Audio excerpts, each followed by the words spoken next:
camarades membres des différents gouvernements de l'AES, chers participants donc au premier sommet des chefs d'État de l'AES, bonjour.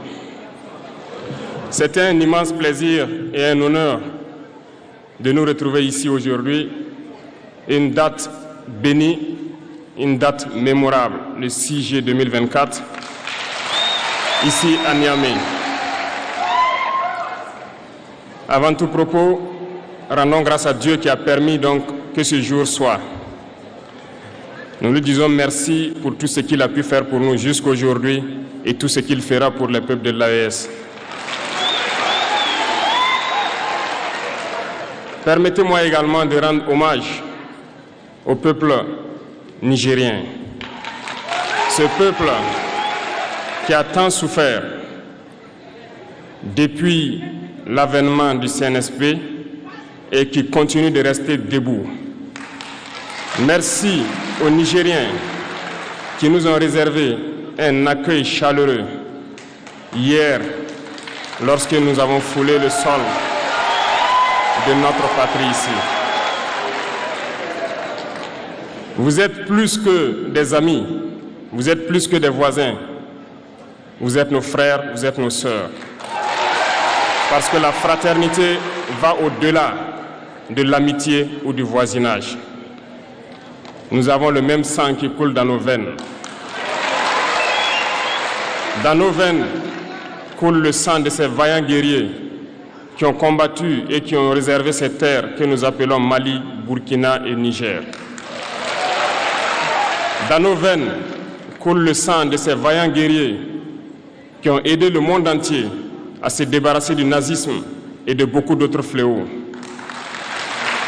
Dans nos veines coule le sang de ces vaillants guerriers qui ont été déportés d'Afrique vers l'Europe, l'Amérique, l'Asie ou je ne sais encore, et qui ont contribué à construire ces États pendant l'esclavage. Dans nos veines coule le sang d'hommes dignes, d'hommes robustes, d'hommes debout.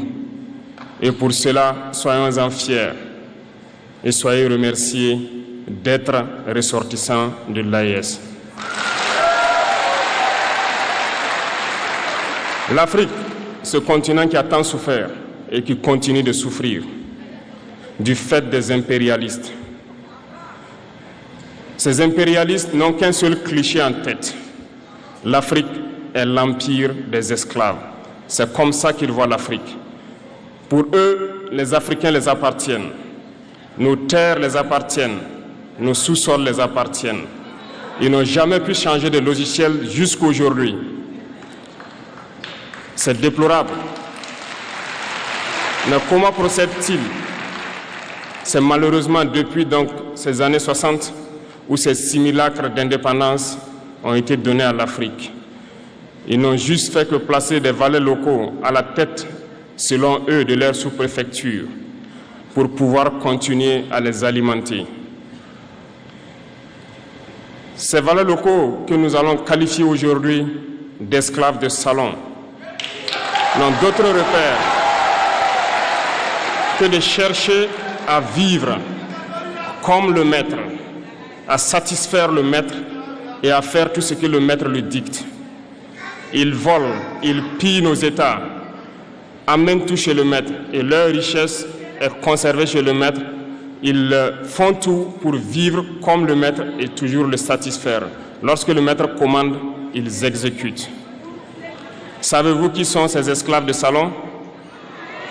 Eh bien, nous allons vous expliquer ce que c'est. Ce sont des individus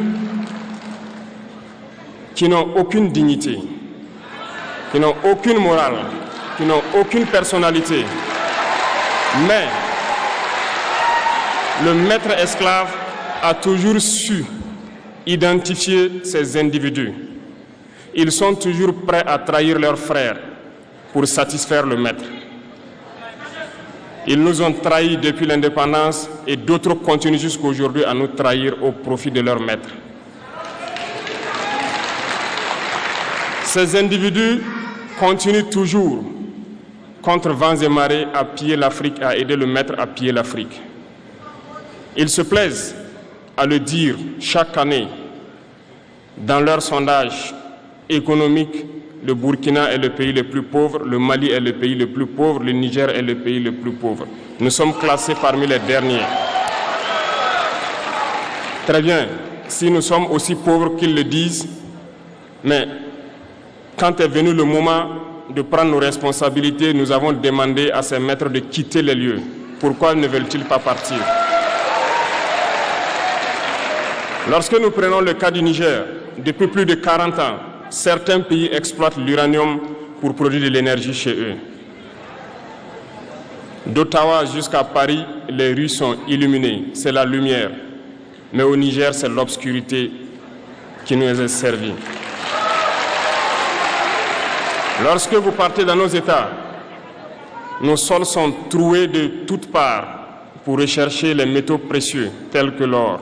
Mais souvent, il n'y a même pas la moindre route accessible pour atteindre les zones où ils exploitent l'or, encore moins certains services sociaux de base. Voilà pourquoi nous avons décidé de nous révolter et de prendre le destin de nos pays en main. Il y a bien d'autres exemples.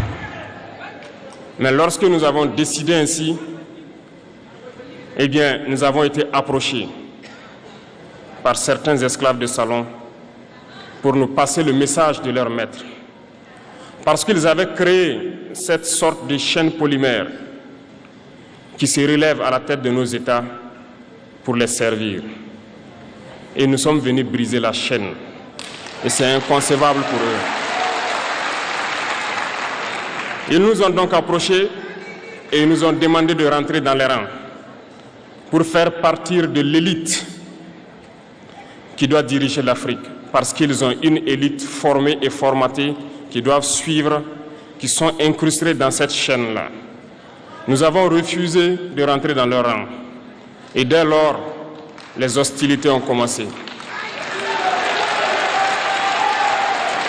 Et ils ont fait fourvoyer dans nos zones plusieurs mercenaires, des formateurs.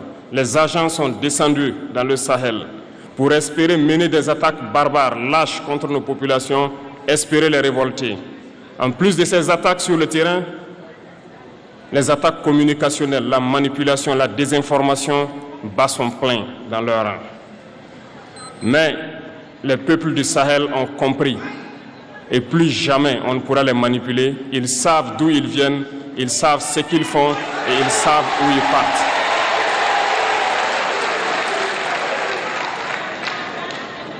Nous n'allons plus permettre cela. Les gens sont éveillés et les gens se battent aujourd'hui, pas pour nous-mêmes, mais pour les générations à venir. Et merci à tous pour le combat qui est livré. Cela ne nous fait jamais pleurer. Nous n'allons pas trembler. Nous allons affronter. Nous allons nous battre pour l'indépendance réelle, pour notre liberté. Parce que pour faire peur au peuple de l'AES, ces individus n'ont que 3 termes dans la bouche: démocratie, liberté, droits de l'homme. Bien sûr, leurs valets locaux ne sont élus que dans un processus démocratique, libre et transparent selon eux leurs valeurs. Quoi de plus normal qu'on veuille nous imposer cela, parce que c'est eux qui édictent les règles. Très bien, nous avons décidé de nous assumer.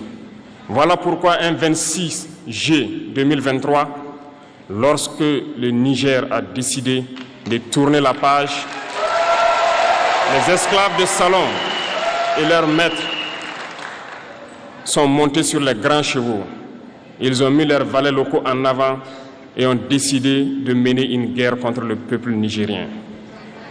Nous avons donc dit, quiconque osera s'en prendre au Niger nous aura en face, parce que nous mènerons une guerre sans merci jusqu'à la dernière goutte de sang pour quiconque osera s'attaquer à nos États. Cette parole, cette décision que nous avons eue hier est d'actualité aujourd'hui et sera d'actualité demain et pour toujours. Ainsi naquit l'AES le 16 septembre 2023 dans une architecture de défense mutuelle.